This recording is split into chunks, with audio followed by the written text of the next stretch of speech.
I'll get us started here. This is Ed Crowe. Thanks for coming on today. I have 1 o'clock, so I think I'll get us going. A couple things before we get started. Some of you who have, many of you have been on my webinars before, sick of hearing this, but just a few things. We do record these webinars. They will be put on YouTube. We have hundreds of them up there. So I'll reference kind of past webinars as I talk about other topics. Maybe I won't get into much detail on, but we absolutely have a webinar on pretty much all of them that is on our YouTube channel. If there's questions, go ahead and ask them in the question box, and I will just answer them when the presentation is done. I struggle answering questions and clicking slides, or thinking for that matter, at the same time. So that's the reason for that. And today we're going to talk about AEP revenue, more specifically how to increase AEP revenue, generating extra revenue during AEP. I always like to tell people where I get this stuff from. Some of this is strategies I kind of messed with when I was growing the agency, but a lot of it is really other agencies that I consult or work with, and just watching some of the things they do and thinking to myself, oh, that's a great idea.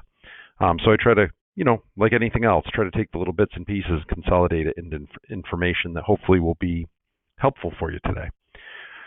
So we're going to go over extra revenue during AEP, ways to generate it.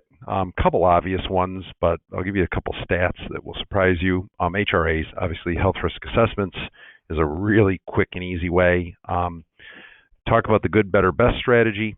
And I do see some people in New York on here. There's one flaw with the good, better, best strategy, especially in New York. Same thing with the next one, hospital indemnity sales. Both those strategies work really well in pretty much every state but New York. Not that they can't be done in New York, but New York's lack of ancillary products makes it hard sometimes. What to do, and what I see other people do when they get stuck selling low-cost supplements, obviously low premium, low commission. Just remembering about MA and PDP commissions and the timing of the payments during AEP that sometimes catches people off guard. And then just talk a little bit about retaining the book and selling more while doing it. Some themes of which I talked about in recent webinars. But especially that last one, I've seen that work so well. I like to mention it as much as I can. For those who just came on, we will record this webinar and we'll put it on YouTube. We will send it out on the email. We send an email out to everybody who registers. So for future reference, if you want to watch one of our webinars, but you can't attend, just register and you'll get everything. Okay, so the first question is health risk assessments, and doesn't everybody do them? I think sometimes we assume that everybody does the HRAs when they do an enrollment, but in fact, a little less than 50% of agents do them, which is surprising and isn't. I mean, if you're busy and you've got a book or you're writing a lot of new business, it's just another 5 or 10 minutes. You might think to yourself, I'm just not going to bother doing it, or maybe I never kind of figured out the setup or how to handle an HRA. But again, about half of the agents do them. In fact, the carriers always mention the fact that millions of dollars every year are left on the table from HRAs that weren't completed. The payment for HRAs range from $50 to $250 depending on the carrier and state. You tend to see those higher ranges on dual plans. Your average HRA takes 5 to 15 minutes. Some companies have very short ones, but I mean, they're not very long.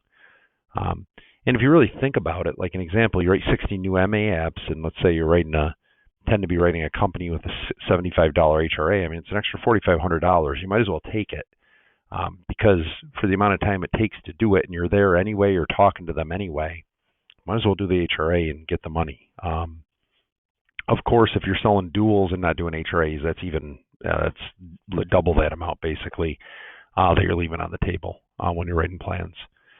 You can complete HRAs through the carrier portals. Like I know Humana, for example, they came up a couple weeks ago. They use Revel. But most of the carriers now are through Connecture or Sunfire, including Humana. That was something they mentioned, that they will be on Sunfire for this AEP. So most of these companies now, you can complete their HRA when you're doing the enrollment through Connecture or Sunfire. Of course, you can still do it on the carrier's platform, whatever that method is. One other thing about Humana is I forget what acronym they used for their HRA, but they didn't call it one, and they're going to start calling it an HRA like everybody else for this AEP as well. So that's a good thing. Okay, so one of the big things is and we always talk about this at the, the NMO level, and I talk to as an agent myself and talk to other agents about it, is the idea of selling ancillary plans to prospects. And of course, there's a lot of them. I didn't even mention all of them here. I forgot some for sure, but the more common ones you see are hospital indemnity plans, cancer plans, and accident and critical illness. There's a number of companies that offer skilled nursing riders, riders that will cover skilled nursing from that 20 to 100 day time frame, or even longer sometimes. You see home health care riders out there, of course, dental, vision. I said UGG because vision to me is just one of those things that I just had a lot of clients that I think it generated a lot of complaints. I'll put it that way. But certainly there's a demand for it. Certainly a demand. Commission on all these products can be 50% or higher in some cases.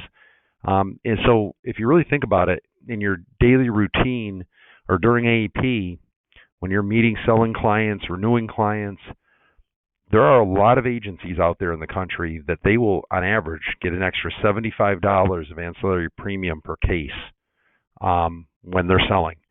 And you see some gigantic numbers of like Aetna cancer plans being sold. So people do it. It's built into their strategy. I'm going to talk about that in a minute. But if you really think about it, if you're getting an extra $75 in ancillary premium, then that's basically at that low commission math. It's an extra $450 a case. So if you're somebody who's doing a lot of volume, I mean, it's substantial money. So when we always talk about it, we always say, well, yeah, we should sell more of it. But, just saying it and then kind of implementing it and placing it into your routine or practice, it's two different things. So what I want to do today is talk about strategies people use to sell extra products when they're working with a Medicare book. And the most common way, and I see this is done very successfully, not with as many organizations as you would think, but I know a couple right off the top of my head that this is just built into everything they do, is the 3-option strategy. And you can call it whatever you want. The person I'm thinking of, they call it good, better, best. You could call it 1, 2, 3, whatever you wanted to do. But what they do is they package up Advantage plans with the extra products and they build it into a package. A lot of people are visual. So they put it on literally a document saying, or they have 3 documents saying, here's the first option, the second, and the third, good, better, best. And they build it as a benefit package with the Advantage plan. And I'll give you an example of it. And they'll lay out the benefits, a summary of them, and show what the total cost would be.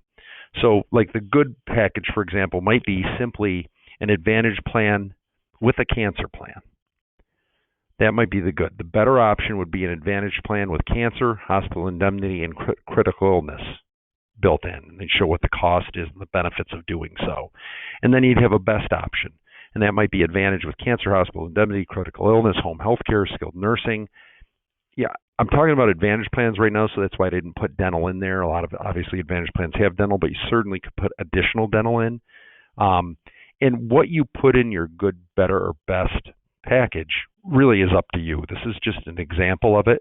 But one thing I really need to stress is the people I see this do successfully have it visually ready. It is packaged up. It's in nothing crazy, but it's, they've got it in a presentation or in a handout when they're talking to a new prospect or even existing ones sometimes, so they can visually look at this.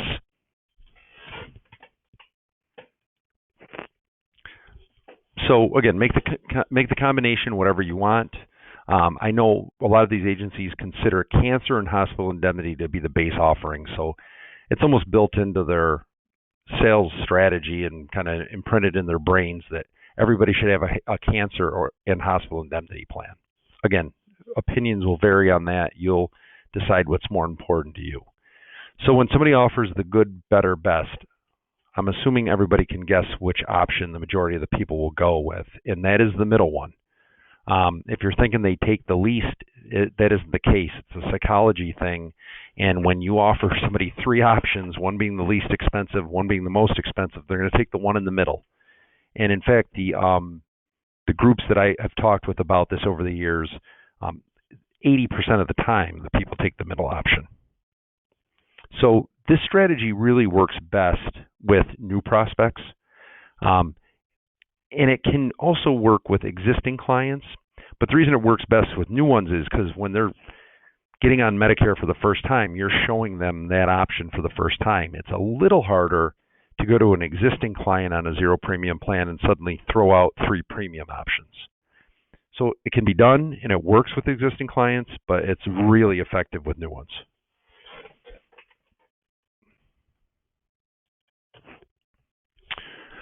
Obviously, you can sell, I didn't mention standalone dental and vision. You can sell that easily. Where you see they sold the most is with obviously a supplement sale because they don't include dental and vision. And you can certainly put dental and vision in the good, better, best philosophy with Advantage plans too, but most of our dental and vision sales we do see are with supplements. This strategy I was talking about with Advantage plans also works with lower cost Medicare supplements, and this one's I find really interesting because I've seen this done to a very high extent with some, but small portion of the agent population, but the ones that do it, they really utilize it often. And they often use it with plans K, L, high F, and high G. So the reason being is those are low commissions on those plans, obviously due to the low premiums, but they package it up just like the Advantage plan. And the strategy for them for doing that, it's a couple reasons. But anyway, before I get to that, like often you see with a high deductible G plan, they will roll out a high deductible G with, let's say, United American at $35 a month or $50, depending on what state you're in. And they'll show the high deductible G and they'll package the thing together with a cancer, hospital indemnity, critical illness. Sometimes they'll throw in short-term home health care, dental, vision. And if you're in a state where the premiums are right, they're selling that against a regular plan G. And when you do the math on it, it does look pretty impressive because you'll have a high deductible G plan, obviously with a cap on the out-of-pocket max, but they build in all these extra products, and it winds up giving it the high deductible G plan actually a better product or a better benefit offering than a standard plan G, and usually at a similar price. So I just see that all the time where people will go in with that high deductible, say we're going to actually offer you more benefits than just what a G gives you, and we're going to do so at a similar premium. This strategy works really well in most states, doing the combination of offering the good, better, best strategy with Advantage or supplement. The only state that it's difficult in, not impossible, but difficult, is New York. The reason it's difficult in New York is because just of the lack of product. A lot of the carriers that offer all these extra types of plans, a lot of them tend not to offer these plans in New York, like hospital indemnity plans, very difficult. I know there is a company or two, not names we've heard, that offer them, but that makes New York a little challenging using this strategy. Every other state, though, it works well. So what companies offer these types of plans? There's a bunch. The common ones you might be familiar with is GTL. GTL has a number of plans. They have hospital indemnity plans, cancer plans, skilled nursing riders. You can add a home health care rider in most states. So this is a good space for GTL. But Cigna, Aetna, Humana, Mutual of Omaha, a bunch of others offer a variety of lines of plans that can fit into this strategy. For dental, there's a million dental carriers out there. But the one I tend to promote is National Care Dental with the MetLife network. That's for a few reasons. When National Care Dental first came out, they came out with a network they put together. They used 3 small networks to build a network. And you take 3 bad networks and make one big network. It's still one big bad network. But then last year they came out with a new network, and that is the MetLife Employer PPO network, which is, I knew it was good, but when I really looked into it, it's an incredibly good network. It's bigger than Cigna's network. And really the only network that is bigger than this MetLife Employer network is Delta's. Other than that, it is, from what I've seen, it's the second biggest network you can get on a standalone plan anyway. other than Delta. So the reason I like this plan is it's a really good network, which is important, as we all know. Premiums are competitive. It's approved in a lot of states, including New York. And then lastly, for our benefit, the comp is much higher than Cigna or Delta. In fact, it's almost twice as much. So if you haven't looked at MetLife or National Care Dental with MetLife, you should do so. We have that contract. It's a good one. And we have a lot of agency level contracts above street available on this for those with downlines as well.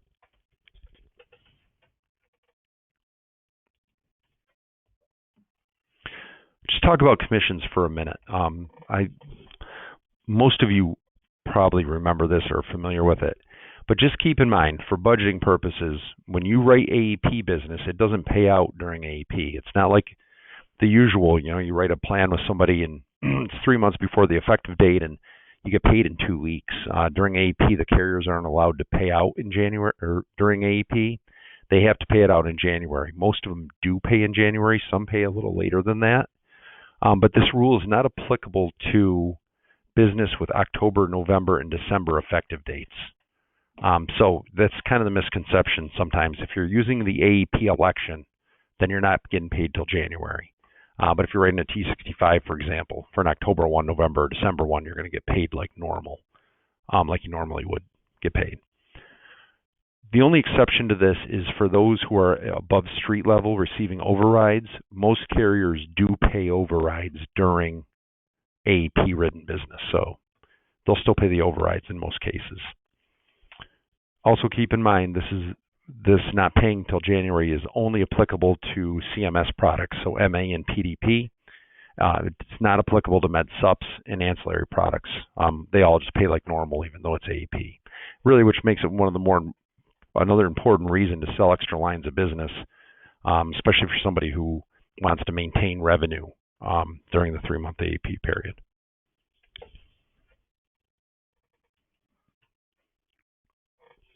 Okay, talk about current clients. So I'm still always very surprised, and I guess it makes sense if you think about it, but I'm very surprised at how many people out there still, all they focus on is new business. They don't focus on retaining their clients during AEP. So if you're one of those people, you really should consider starting to do that. Because not contacting an existing client, especially with Advantage clients, not contacting them increases your attrition by more than 15%. That's a low number. So you'll lose 15% more or higher than that in most cases of your book by not contacting them. And if you think about the renewal amounts for 2024, so I got the national level there, Connecticut, PA, and DC, California, New Jersey. The whole idea of Medicare is the recurring revenue. That's the appeal of it in most cases. I guess the other appeal is that it's not really a sale. I mean, there's no emotional sale to Medicare. If you get in front of them, you're going to be able to probably put them in something. That's good too. But it's the recurring revenue that's the most appealing. You can build yourself a pension plan, basically. And you don't have to keep recreating the wheel every day you get up. Like when you sell final expense, you build a Medicare bucket, it's going to pay you. So it just makes total sense to do what you can to retain that book. And the other thing too is if you look at and I recommend if you've never broken down how much it costs you to get a new client, I'd recommend you do so. I was lazy with that too, but your acquisition, cost per acquisition, obviously is much higher on a new case than it is on a renewal. So the philosophy of just writing new and not retaining your book just really mathematically and financially just doesn't make sense. When you're trying to renew your book, phone calls are the best option. Text is second, but there's still no replacing phone calls. I know some people just send emails or mail. That's helpful, but it should not be the only thing you do. Really, there's nothing replaces an actual call. Ideally, you'd want to do a few of these things. Maybe send out that mailer if you want, but keep in mind, when you're sending retention letters to your clients by mail, it's AEP. They're getting a lot of mail for AEP, and yours is going to get lost in the mix. And emails, I don't know if anybody looks at emails anymore. Very, very low open rate on emails. So phone calls should be the way to go. And if you include that with texting, that's great. when you do talk to these people, whether you talk to them or meet with them, ask them for referrals. That's a big thing that is just kind of not done very often. You'd think it would be, but it's not part of most people's practice. So ask them for referrals. It doesn't have to be cheesy. You can come up with a good, easy segue into it, a very passive way if you want, but keep them mindful of it. Hey, if you've got people that you think I can help out, maybe I can save them some money, I can show them better plans, like I helped you, I can help them. Just build it into your pitch. Complete the HRA on clients you haven't done them on before. That's a good thing to do, especially if you're renewing a book. You might as well, and you haven't done the HRAs on them, you might as well do the HRAs. Get the extra money. It's extra revenue. And then lastly, we'll talk about benefit meetings for the existing book. And I talked about this last seminar, so I won't get into much detail. But that's the whole concept of separating your book by either plan type or carrier, and then having benefit meetings and having those people come in. It's much more efficient to have a huge group of people come in. You can talk to them about their plan, how it's going to renew. And the best thing I saw done with that is, especially it was an agency that had a massive United book. The best thing to do with that is have them invite a friend. Encourage them when you invite them to bring a friend, and offer them a prize if they do. So you can give them a referral prize for bringing somebody. You could either do that individually, or you could have one big prize for, like a drawing or something like that, or both, because you can do up to $75 cumulative for people, 15 per event. But you could do one huge group prize and then a $15 gift for those who brought somebody in. The agency that I saw do this, they wrote a lot of business, a lot of new business doing those meetings. And they also got the carrier to help pay for the cost of it. So it was very efficient for them, and it really became their main way of writing more business as well. And then give out referral gifts in general. So not even for meetings, but just in general. You get a referral from somebody, whether you close it or not, if it's a real referral, it wasn't a fake one, but it's really somebody that wanted to talk to you, give them a gift. It's got to be less than $15. But it's really the thought that counts. You can do a gift card as long as it's not convertible to cash, like a Starbucks card, Dunkin' Donuts card, gas card. But giving out a referral gift over time will increase your referrals a great deal. And I found personally, I used to do $15, and we lowered it at some point as being cheap, and we lowered it to $10, and it made no difference. People still refer just as much with 10 versus 15, so you can save yourself a little money by just starting off at $10. We didn't talk about other products like final expense, life, and annuities. I didn't because those aren't health-related products.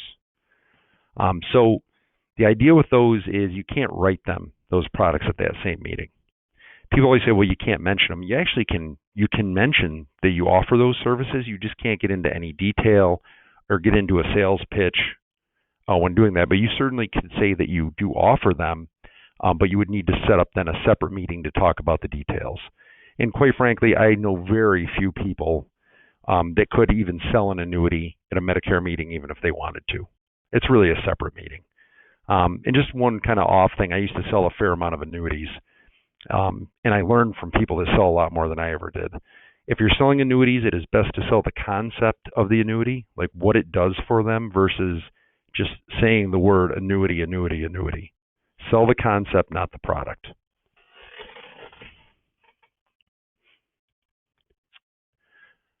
Okay, so that's all I got. It was a quick one today. That was about 25 minutes. But the things I was talking about earlier, kind of the sidebars, we've done webinars on almost all of those. All the recordings are on YouTube, so just go to @Crowe Medicare or Google YouTube Crowe and Associates. For those who aren't familiar, we have a number of things we offer agents. We have a lead program. It's up to $500 a month per agent per month. We have a seminar program, a T65 seminar program, an AEP educational program. We have AEP and SEP marketing money from carriers available.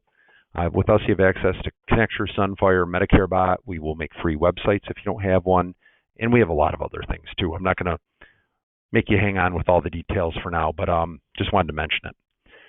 One notable thing for tomorrow is at 11 o'clock, we have a Zoom call with Advanced Diabetic Supplies. I think that would be a very helpful call. They work with a lot of agents. And what they do is they provide multiple value adds to you as the agent. They will help your client through, they will walk them through all the issues they tend to have with diabetic supplies. Like when they go to the pharmacy and the pharmacy wants to charge them for lancets and test strips, or when they have trouble with an insulin pump. They will advocate for you. They will call using your name. They'll call and say, we see that you are Ed Crowe's client. So they're going to mention your name to your client. They will help with retention that way. They even have marketing strategies where they'll do co-branding and at no cost to you and co-brand and help you market for more clients. I think they offer a really valuable service. The agents that I know have used them and do use them really speak highly of them. So that call is a Zoom call tomorrow at 11 o'clock with them, and they're just going to go over their services. That's all I got. I appreciate you joining me today. I really do. Thanks for coming on. Let's see if we have any questions.